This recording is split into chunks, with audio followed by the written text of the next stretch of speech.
Shalom, apa kabarnya?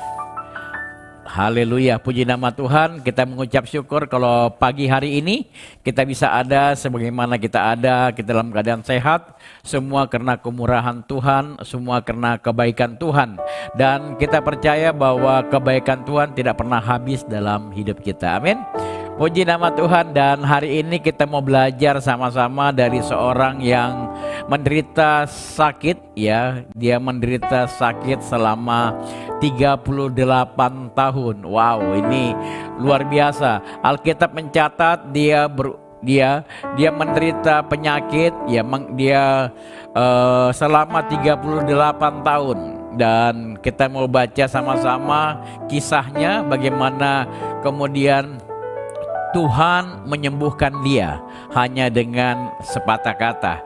Tuhan menyembuhkan dia, dan saya percaya bahwa cerita ini ditulis untuk menguatkan Bapak Ibu yang hari ini mungkin engkau sedang menderita, atau mungkin hari ini engkau bilang, wah Pak, saya sih nggak sakit Pak, tapi ekonomi saya yang sedang sakit, ekonomi saya yang sedang lumpuh. Atau mungkin hari ini engkau katakan, saya nggak sakit Pak, ekonomi saya baik-baik saja, tapi saya masalah dengan rumah tangga saya. Atau apapun jadi persoalanmu hari ini, kita mau belajar sama-sama, kita mau belajar sama-sama dari seorang yang sakit, yang timpang. Kalau kita lihat dalam Yohanes 5 ayat 5, di situ ada seorang yang sudah 38 tahun lamanya sakit. Wow, saya nggak kebayang ya kalau engkau hari ini ada yang sakit selama 38 tahun. Saya kemarin baru pulang dari Makassar dan kelihatannya kena kecapean. Saya kemudian agak hari Jumatnya malamnya itu masih nggak kurang enak badan ya. Dan saya baru 3 jam 4 jam dalam keadaan tidak baik-baik saja, itu udah merasakan hal-hal yang tidak enak. Bayangkan seorang ya yang dikatakan ada orang yang sakit 38 tahun lamanya. Lama sekali. Saya nggak tahu usianya berapa, Alkitab tidak tulis, tapi orang ini sudah mengalami 38 tahun kondisinya tidak baik-baik saja. Wow. Hari ini kalau kau dalam keadaan baik-baik saja, kita selalu mengucap syukur, amin. Coba kita lihat ayat 6. Ketika Yesus melihat orang itu berbaring di situ, dan karena ia tahu bahwa ia telah lama dalam keadaan itu, berkatalah ia kepadanya, maukah engkau sembuh? Jadi kita lihat bahwa Tuhan Yesus tahu orang ini sudah menderita 38 tahun. Walaupun orang ini tidak pernah ngomong, gak pernah cerita kepada Yesus, mungkin dia gak pernah berdoa kepada Yesus, tapi Yesus tahu. Ya, Yesus tahu bahwa orang ini sudah terbaring lama. Karena ayat 6 katakan apa di situ? Ketika Yesus melihat orang itu, orang yang berbaring di situ, dan karena ia tahu. Keren ya. Tuhan kita tahu. Tuhan tahu apa yang menjadi persoalanmu hari-hari ini. Dia tahu pergumulanmu hari-hari ini. Walaupun engkau datang mungkin dalam keadaan tersenyum, mungkin hari ini engkau datang dalam kelihatannya baik-baik saja, tapi Tuhan tahu masalahmu. Bilang sama kiri kananmu, Tuhan tahu pergumulanmu. Haleluya. Orang ini terbaring tidur ya, dan menderita begitu lama ya, dan Tuhan tahu di sini ya. Dan karena ia tahu bahwa ia telah lama dalam keadaan itu. Ayat 6 dikatakan bahwa ia telah lama dalam keadaan itu. Dan lihat, coba perhatikan. Ketika Yesus melihat orang yang berbaring itu, orang yang sakit selama 38 tahun. Ya, coba tampilkan ayatnya ya. Ketika Yesus melihat orang itu berbaring di situ, dan karena ia tahu ya, Yesus tahu bahwa orang itu, orang yang sakit itu telah lama dalam keadaan itu. Yesus tahu orang itu udah lama sakit. Yesus tahu orang itu dalam keadaan apapun kondisinya. Dan berkatalah Yesus kepadanya, Maukah engkau sembuh? Wow, ini keren nih. Ya. Kalau kita perhatikan di sini dikatakan pertanyaan ini sebenarnya pertanyaan menurut saya nggak perlu. Yesus tahu keadaan orang itu. Dan dia tanya, maukah engkau sembuh? Saya mau bilang, kalau engkau sudah terbaring selama 38 tahun, saya sudah kebayang kondisi orang itu. Betul? Mungkin orang itu hanya goler, udah nggak pernah jalan, udah lumpuh total. Mungkin otot-ototnya sudah nggak ada. Betul? Saya pernah ketemu sama orang yang bukan sampai 38 tahun, hanya 5 tahun terbaring di tempat tidur. Badannya sudah kurus kering, otot-ototnya udah nggak ada. Bahkan pendengarannya pun juga kadang-kadang sudah tidak bisa lagi mendengar dengan sempurna. Dan bayangkan orang begitu ditanya sama Tuhan, maukah engkau sembuh? Coba pertanyaannya, kalau kira-kira engkau dalam posisi seperti orang ini, kalau engkau masih dalam posisi sakit selama 38 tahun, dan kemudian Tuhan datang, dan dia tanya, anakku, maukah engkau sembuh? Apa jawabanmu hari ini? Apa jawabanmu hari ini? Kalau dia datang, dia tahu persoalanmu, bagaimana masalah ekonomimu, pekerjaanmu, bisnismu, yang sedang carut marut hari-hari ini, yang sedang kondisi tidak baik-baik saja. Kemudian Tuhan datang dan dia katakan, maukah engkau sembuh? Wow, ini luar biasa pernyataannya. Dan kita lihat apa jawaban daripada orang ini. Orang ini katakan, jawab orang sakit itu kepada Yesus, Tuhan. Dia katakan, coba perhatikan, dia panggil Yesus sebagai apa? Tuhan. Tidak ada orang yang menurunkan aku ke dalam kolam itu. Apabila airnya mulai goncang dan sementara aku menuju ke kolam itu, airnya sudah turun mendahului aku. Coba. Ini kalau kita perhatikan di sini ya, bahwa Tuhan tanya sama dia, maukah engkau sembuh? Jawabannya bukannya iya Tuhan aku mau sembuh, tapi apa jawabannya? Dia coba mau bicara kepada Tuhan, kepada Yesus. Tuhan, kenapa aku gak sembuh? Ya pasti aku pengen dong. Tapi kenapa aku gak sembuh? Bukan karena aku gak giat nyari kesembuhan. Bukannya aku gak giat ke dokter. Aku sudah datang ke kolam ini, kolam Bethesda. Ya, kolam Bethesda. Saya sudah datang ke kolam Bethesda, tapi Tuhan tahu kan aturan mainnya dalam kolam ini. Pada saat malaikat turun ke dalam kolam, air bergoncang. Orang yang pertama yang masuk itu yang sembuh. Saya nggak ada yang pegang. Saya bukan orang kaya. Dia kasih alasan kepada Yesus bahwa, ya betul aku pengen sembuh, tapi coba perhatikan. Saya nggak mampu turun ke bawah. Jangankan bisa loncat turun ke bawah, berjalan ke pinggir kolam aja nggak bisa Tuhan. Bagaimana saya bisa sembuh? Karena dia berpikir bahwa kesembuhan itu hanya ada dalam kolam tersebut. Kolam itu namanya Bethesda.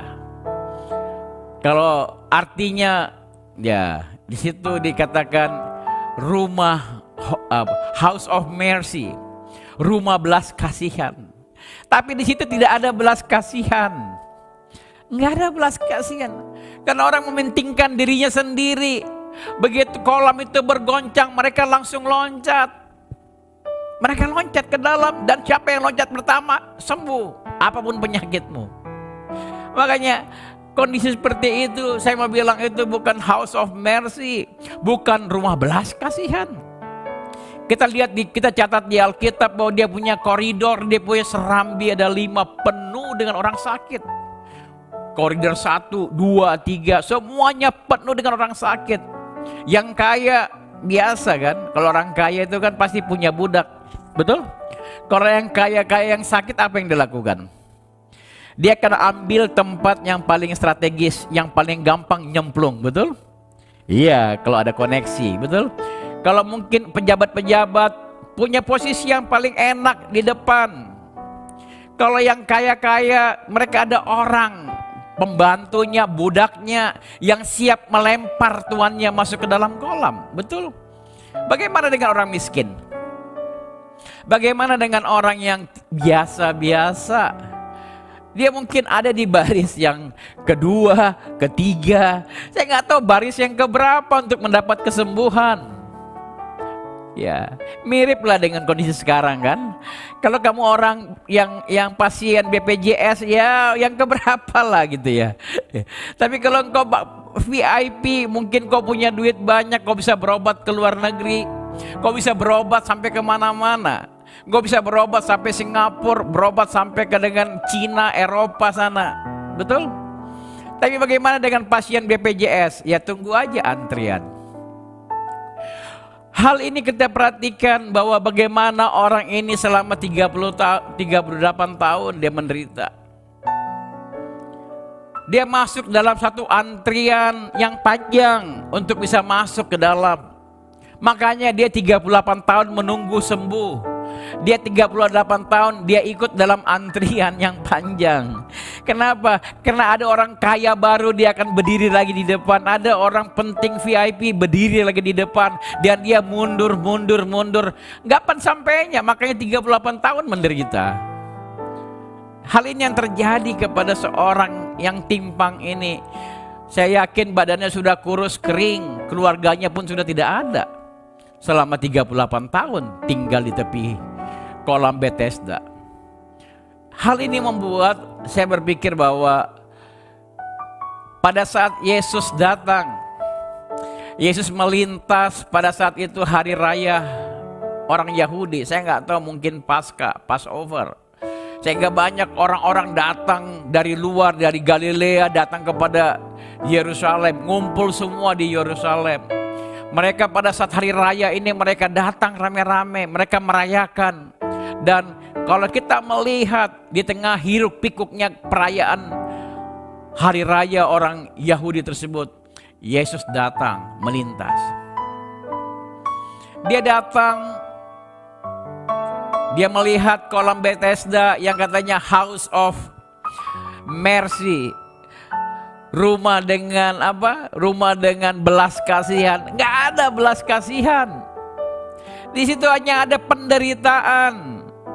Yang ada semua hanya penderitaan. Apa penyakit yang ada di situ? Kematian yang ada. Orang-orang yang gagal masuk ke dalam, yang gagal sembuh. Kita nggak tahu kapan datangnya itu. Malaikat yang mengacak-acak, mengaduk-ngaduk itu kolam. Nggak tahu kapan datangnya. Betul, malaikat itu bisa menyembuhkan. Mungkin secara kita tulis di Alkitab, tapi masalahnya cuma satu orang setiap kali malaikat itu datang. Kenapa nggak semua? Kenapa harus dibatasi satu orang? Ini yang terjadi kepada orang yang timpang, yang sakit selama 38 tahun. Ini yang terjadi. Makanya hari ini Yesus datang, dia melintas.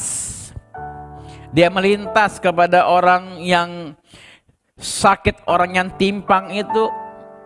Dan engkau tahu bagaimana cara Yesus mengetahui dia? Karena dia tahu, dia melihat mungkin pikiran saya. Bagaimana Yesus melintas, pasti dia melihat orang yang 38 tahun ini duduknya mungkin terbaring yang paling jauh dari kolam. Sehingga Yesus datang kepada dia, dia katakan, maukah engkau sembuh? Wow, yes. Dan setelah orang itu kemudian menyatakan, saya nggak bisa sembuh karena saya selalu kalah cepat sama yang lain. Ya, apa kata Yesus ayat 8?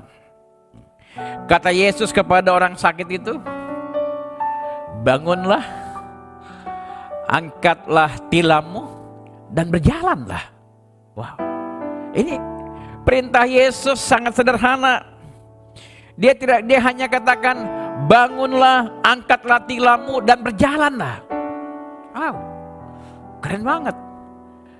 Ini perintah bukan kepada orang sakit, tapi saya percaya perintah ini perintah kepada sakit penyakit, roh sakit penyakit. Karena saya percaya perintah ini begitu berkuasa. Dan dia katakan, bangunlah, angkatlah tilammu dan berjalan. Apa yang terjadi? Orang ini kemudian bangun, dia angkat tilamnya, dan dikatakan ayat 9-nya, dan pada saat itu juga sembuhlah orang itu, dan lalu ia mengangkat tilamnya dan berjalan. Yes. Dan saat itu juga nggak pakai waktu. Pada saat perintah itu datang, saya percaya roh penyakit, roh sakit penyakit langsung keluar. Wow. Roh sakit penyakit yang sudah 38 tahun ada dalam orang yang menderita itu, langsung ada perintah engkau keluar. Karena perintah itu dikatakan, bangunlah, angkatlah tilammu dan berjalanlah. Hari ini perintah yang sama, saya nggak tahu, mungkin engkau sedang sakit hari ini. Saya tidak tahu lagi berapa lama. Mungkin engkau sedang dalam keadaan tidak baik-baik saja, dan Tuhan mau bilang hari ini, engkau dengar firman Tuhan, katakan, bangunlah, angkatlah tilammu dan berjalanlah. Ini perintah yang begitu luar biasa yang Tuhan ingatkan kepada kita. Yang pertama kita mau belajar dari hal ini, yang pertama bahwa engkau tidak mampu menyelesaikan masalahmu sendiri. Ya, engkau butuh Tuhan seperti lagu yang tadi. Saya suka dengan lagu yang tadi. Cuman engkau yang mampu menyembuhkan saya Tuhan. Tuhan mau hari ini, mungkin engkau mampu bayar dokter yang mahal, engkau mampu membayar rumah sakit, obat-obatan, tapi tanpa Tuhan tidak ada kesembuhan. Ya, saya harus bicara, engkau mungkin punya sesuatu, engkau bisa ada di baris terdepan dari kolam Bethesda. Tapi dengar baik hari ini, tanpa Tuhan engkau tidak melihat kesembuhan, tanpa Tuhan engkau tidak mujizat. Jadi yang pertama hari ini, mari kita belajar daripada orang ini, orang yang sakit ini.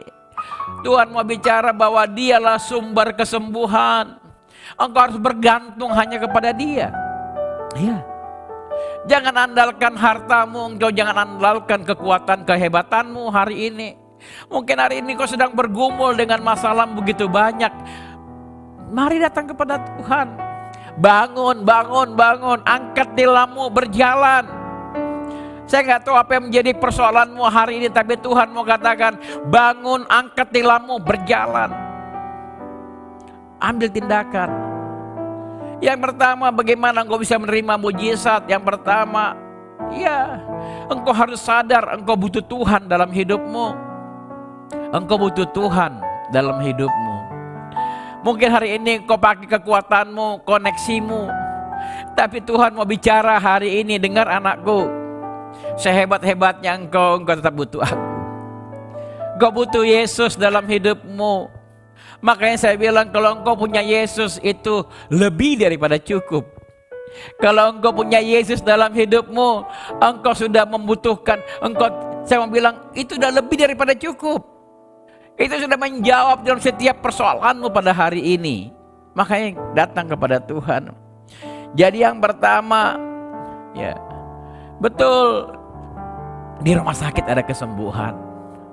Betul, tapi dengar baik hari ini, Tuhan mau hari ini kau andalkan dia. Datang kepada dia, nggak usah banyak alasan. Nggak usah banyak alasan. Kalau Tuhan tanya, anakku, apakah kau ingin sembuh hari ini? Anakku, mungkin hari ini engkau masalahmu, rumah tanggamu sedang tidak baik-baik saja. Atau bisnismu, keuanganmu sedang tidak baik-baik saja. Utangmu begitu banyak dan kau tidak sanggup menyelesaikannya lagi. Tuhan mau bilang pada pagi hari ini, anakku, engkau butuh saya. Maukah engkau sembuh hari ini? Maukah engkau sembuh? Yang pertama, yang Tuhan mau katakan bahwa engkau butuh dia. Yang kedua, Tuhan ingatkan lagi dengan cerita seperti ini, jangan pernah menyerah. Bagaimana orang sakit ini, dia mengalami sakit penyakit selama 38 tahun, tapi dia gak pernah menyerah. Saya yakin karena dia ada di tempat kolam Bethesda, dan Yesus walaupun dia gak masuk ke dalam kolam Bethesda dan menerima kesembuhan, tapi dia tetap berjumpa dengan Yesus. Saya percaya orang yang sakit ini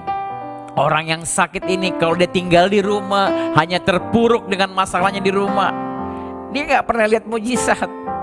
Saya gak tahu hari ini apa yang menjadi masalahmu hari ini. Mungkin hari ini engkau katakan, Pak Pendeta, saya sudah bosan berdoa, saya sudah bosan ikut KKR, saya sudah bosan perjamuan kudus, saya sudah bosan kasih minyak kepala saya, masalah saya gak pernah selesai.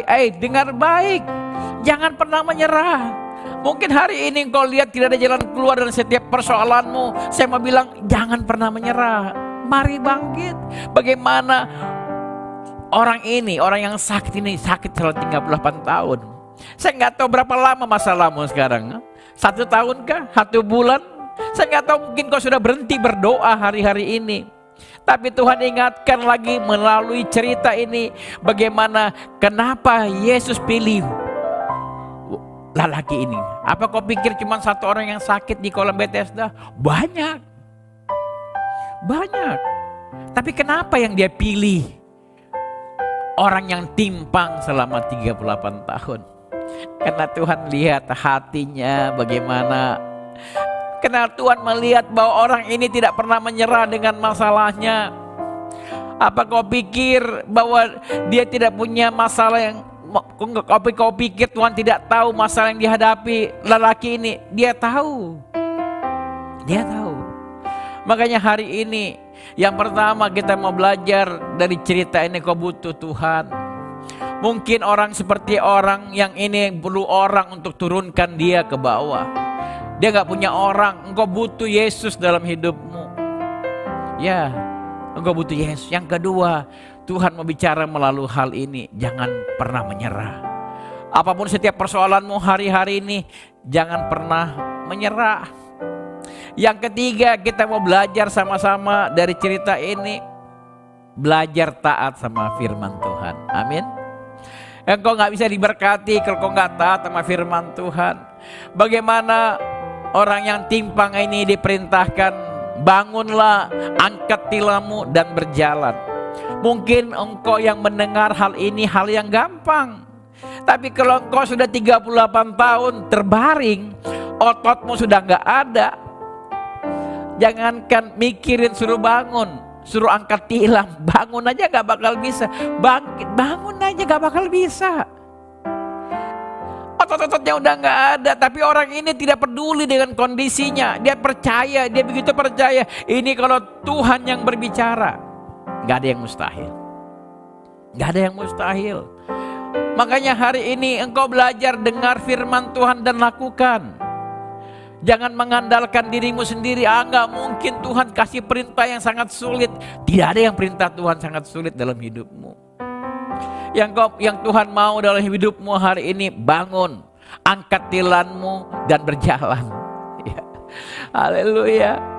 Mungkin hari ini kau bilang, susah Pak, gak mungkin saya bisa melakukan. Dengar baik, yang kau perlu adalah Tuhan. Hari ini Tuhan yang berbicara, Tuhan tahu engkau sanggup. Tuhan, iya, Tuhan katakan engkau sanggup.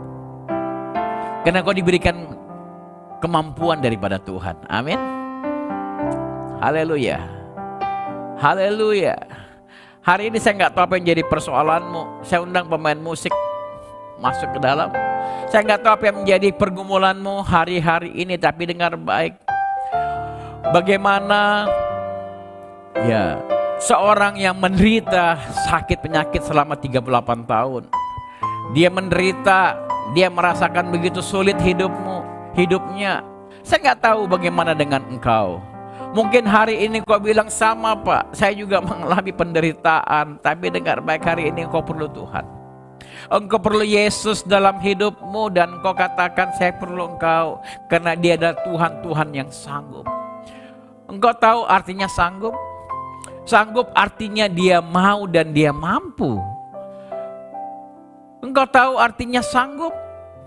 Sanggup artinya dia ada keinginan dan dia mampu. Percuma dia punya keinginan tapi dia nggak mampu. Yang kedua, bagaimana belajar daripada ini? Jangan pernah menyerah dalam hidupmu. Saya nggak tahu persoalanmu sudah berapa lama, tapi dengar baik hari ini Tuhan katakan jangan pernah menyerah. Jangan pernah menyerah. Dan yang ketiga, bagaimana engkau bisa diberkati Tuhan? Bangkit, bangunlah, berjalanlah, angkat tilammu, dengar firman Tuhan dan lakukan. Tuhan Yesus memberkati.